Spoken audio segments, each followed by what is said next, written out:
Welcome to the Trad Dads Podcast, where we examine cultural and political issues through the lens of traditional thought. All right, this is Levi R., and I want to do a little bit of a discussion and a little bit of a busting of conventional wisdom on the concept of paid parental leave and mandatory parental leave from your job. So this is a very popular policy proposition, I think, for a lot of people. They want the government to ensure not only that people are provided adequate leave time whenever they have a child, but also that they will not lose their job. So they get to hold their job and they get to be gone from their job for 6 months, 9 months, or potentially even longer in some cases. And in the U.S., this is not a policy that's in place. Some businesses may do this, but there's not a mandate for them to provide this kind of thing. But in Europe and in Canada, there are provisions for these rather, quote unquote, long-term absences from work that will hold your job, and it's legally mandated. And I think this is a case of someone saying, well, this sounds like a good policy, so why don't we do it? And I think there's sort of a whole set of circumstances that those people may not, that even if you're someone, I would say on the left, who really likes a lot of this kind of logic, I think there are things about it that you may not like. And certainly, someone who is more concerned about the family itself and the continued existence of families and stuff like that, we may not like this from the get-go, but I think there are a whole set of reasons why this is just a bad idea.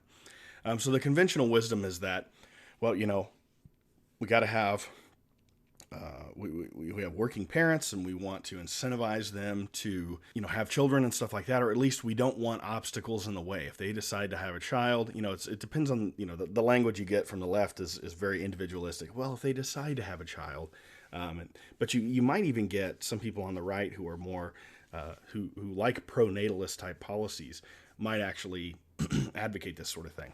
I think their intentions are well placed and all that, but the problem is that the underlying issue is that you have two working parents.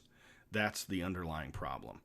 And I know Tucker Carlson talks a lot about this, and I know in his new book, A Ship of Fools, he talks about this. And what's interesting, and he's pointed out several times, is that Elizabeth Warren back in the day wrote a book called The Two-Income Trap about this very issue. Now, her solution wasn't the correct one, but she certainly understood at the time. The book is written by her and her daughter. She certainly understood at the time that there were serious problems with the fact that both parents have to work.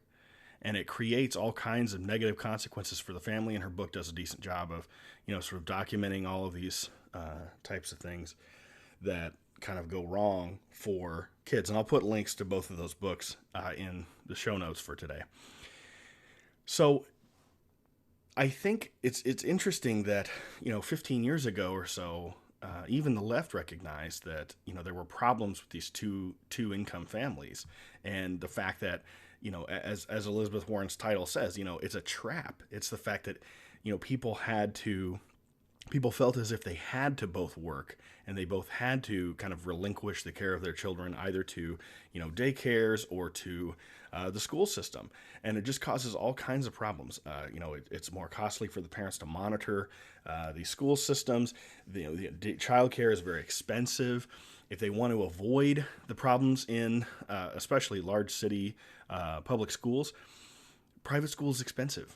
And normally in places where the schools are the worst, the public schools are the worst, the private school options are even more expensive. So I want to cover two problems with the idea of using paid parental leave, mandated paid parental leave, to solve the problem of either, on the one hand, sort of not allowing people to have the wherewithal to care for young children when after they're born, or as a sort of pro-natalist kind of thing. So I think that the number one problem is, just straight out of economic theory, we have this idea of a Jevons paradox. And so the Jevons paradox says that if you make something cheaper, if you make something more efficient, then it becomes a cheaper input. So we see this a lot on like conservation efforts with water. If you make this water system more efficient, then that means it becomes a cheaper input, and so you use more of it, right? So the whole idea of making it more efficient was so that you could use less of it, but you end up using more because you've made it less expensive. And I think there's something kind of going on here with this mandated paid parental leave. And what it does is it makes a two-income family sound like a better deal. Because it's like, oh, well, I don't have to deal with this problem of, well, if we have kids, I won't have to, give up my job. I won't have to interrupt my work life just to have a child. And I think this just gets things completely backwards. There's the perspective should not be, oh, well, it's a good thing. My child doesn't get in the way of me working. I mean, this is a complete backwards perspective. The child is what's important. The job is just there to provide for the child. And that's not just there for that. Work is obviously a good thing. But in terms of, the wages and all of that, the actual, compensation for the wage or for the work is for the provision of the family. And so obviously, you could just say, well, we live in a society and then, people aren't focused on having families. Okay, sure. But are there pronatalist policies that would not cause labor market issues? So, this paid parental leave reduces, the discomfort people feel with having children and working at the same time. Say, well, I can at least be home for, several months to a year or something like that to take care of the child, and then I can go back to work. Well, the next thing is, obviously, the kid doesn't just need their parents for a short period of time like that. Like, yeah, of course, it's very, very important, especially for the mother, to be around over that time span. And we kind of have this thing now where, well, now if we give the father, mandatory paid parental leave, then, the mother can take the time first, and then the father can take the time. But we're still at an age where the kid is probably going to have to go to an expensive daycare or to, a pre-K program. We have those down as low as age 3, which is just ridiculous to me. But that, you're going to send your kid to school at age 3, let him be a kid. What happens here is that, so then the workforce is then increased, right? So we shift the supply curve of labor to the right, and that pushes wages down. It puts more people in the labor force, and it pushes wages down. Well, then you're trapped, right? The title of Elizabeth Warren's book. Then you're trapped because now wages are low enough that you have to have both parents working. So really, this mandatory paid parental leave thing just feeds into the current problem we have. It doesn't solve it. You're putting a Band-Aid over a bullet wound. The problem is we need to take people out of the labor force. We need to have parents say, look, it's going to be okay for one of us to not work and to raise the children. And of course, you may have preferences about which parent that is, but I'm not going to get into that today. I'm an economist, so I'm not going to deal with that issue. But one of the parents should be at home with the children, especially at a young age. And I would argue totally. I mean, we have very poor parent-child socialization. Everybody's worried about peer socialization, but I just don't think that that's nearly as much of an issue.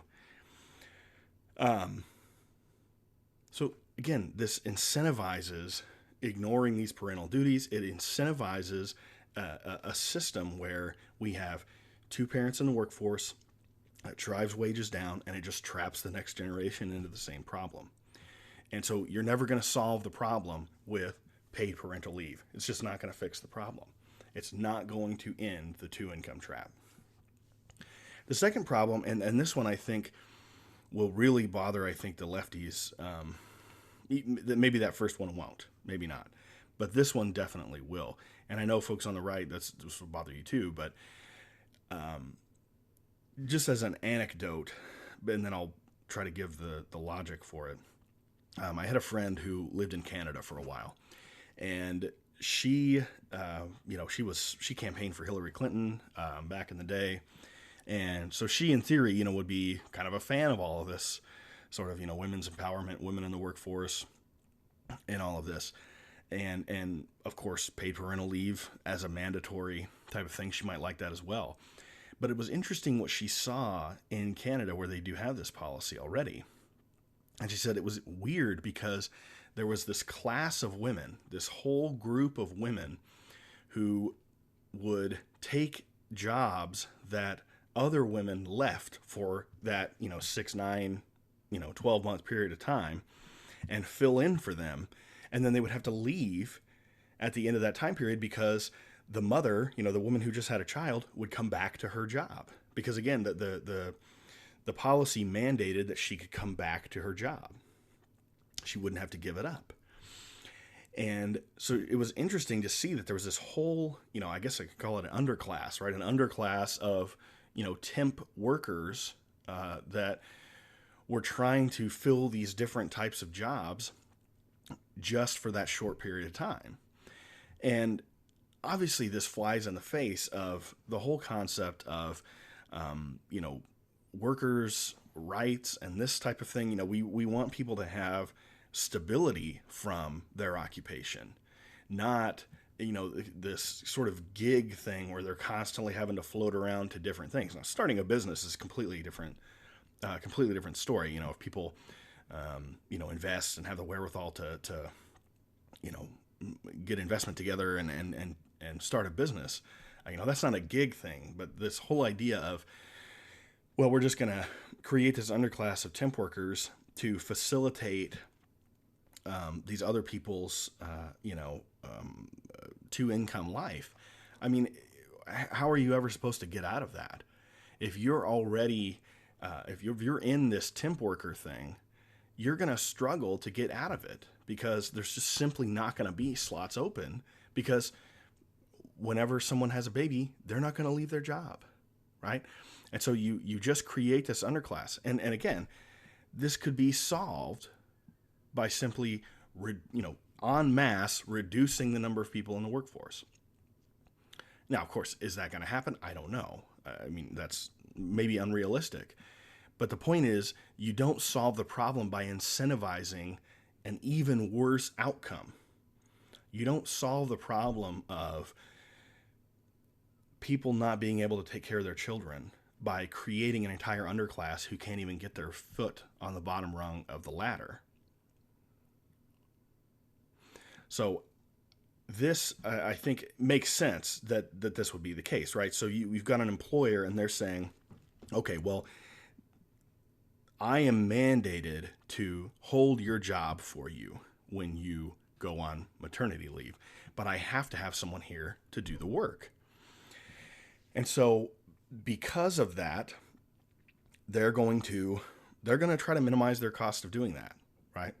They're going to go to these temp agencies are going to proliferate. You're going to have a proliferation of companies that are going to try to fill these gaps, kind of as a middleman for the market. So they're going to find all these women who are willing to do these temp jobs. Maybe they're in really, tight financial circumstances or something like that.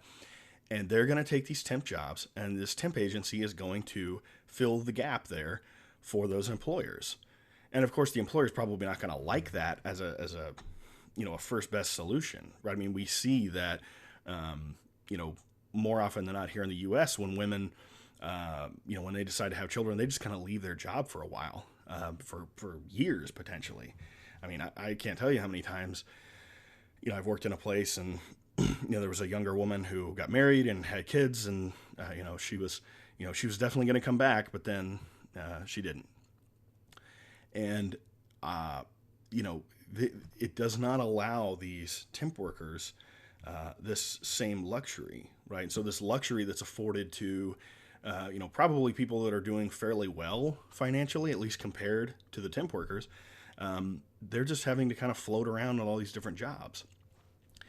And so I think it's an interesting case we have here where people are simply saying, let's just mandate paid parental leave. Let's mandate that the job gets held for you when you leave the job. And this is going to be a pro family policy. This is going to be this is going to be a pro natalist potentially if you're in that camp. And I just don't see it. It might sound like that for 10 seconds, but then if you think about the next step, okay, well, you're just going to have more and more two-income families. And you're just going to create this underclass of people who cannot get a stable job because all the jobs are held. The single women and who are struggling financially to get by need these stable jobs.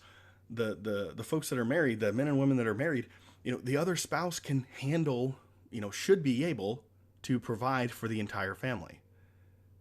We shouldn't have a case where we have to have two incomes for every family. And so this is not the solution. Now, okay, well, so you say, okay, it's great. You can criticize, someone else's solution. So what's your solution? What are you going to do to deal with this two-income trap? And I think the bottom line is that the problem is just it's going to take a long-term solution. And that doesn't sound good because this paid parental leave sounds like a short-term solution. But I think the issue is that just because you have some kind of short-term, so-called solution that doesn't actually fix the problem, like I'm saying, it doesn't actually fix the problem. Well, if you keep putting the short-term solution in place that doesn't actually fix the problem, then you've precluded the use of an actual long-term solution. The long-term problems that paid parental leave creates make it impossible for a genuine long-term solution to come about. There's simply no way for people's attitudes to change about working if you put a policy in place that lowers the cost of working for them, that gets rid of this objection that they might otherwise have to say, well, maybe I should stay out of the labor force and just raise the family. Well, mandatory paid parental leave gives them an excuse to not think that way. And so it makes it impossible for a long-term solution to come about. That long-term solution could come in the form of just an explicit payment to families for having children. If the issue is financial difficulties as a result of having children, well, just provide a payment for having children.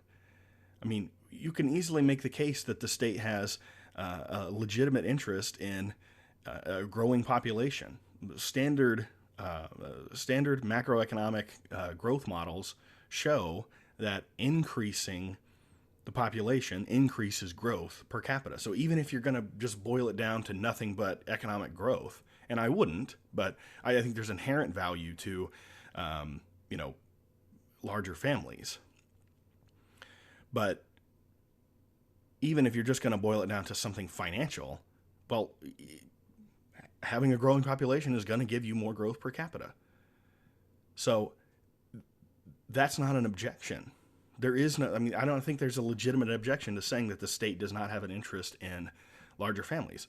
Even if it's something as simple as a financial interest, there's still an interest for the state in a growing family. And so redistribution on that basis makes sense to me.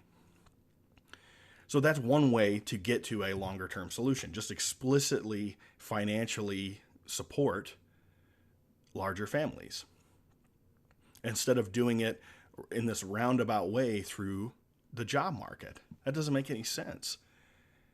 You're just creating problems that are not going to be solved in the long run. So I think what is the solution as far as, what should we be arguing for? Well, I think we should be looking to countries that have successful pro-natalist policies, and we should be advocating for those here in the U.S. or wherever you are, in Canada, in Europe.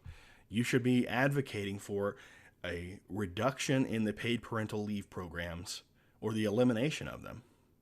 And you should be advocating for explicit pro-natalist redistribution. That is the way for the government to support families. It is not through some kind of labor market intermediary. So with that, I thank you for listening, and I appreciate our donors, and I appreciate everybody kind of joining us as we go here. And again, we're going to have an announcement coming up pretty soon. So please stay tuned.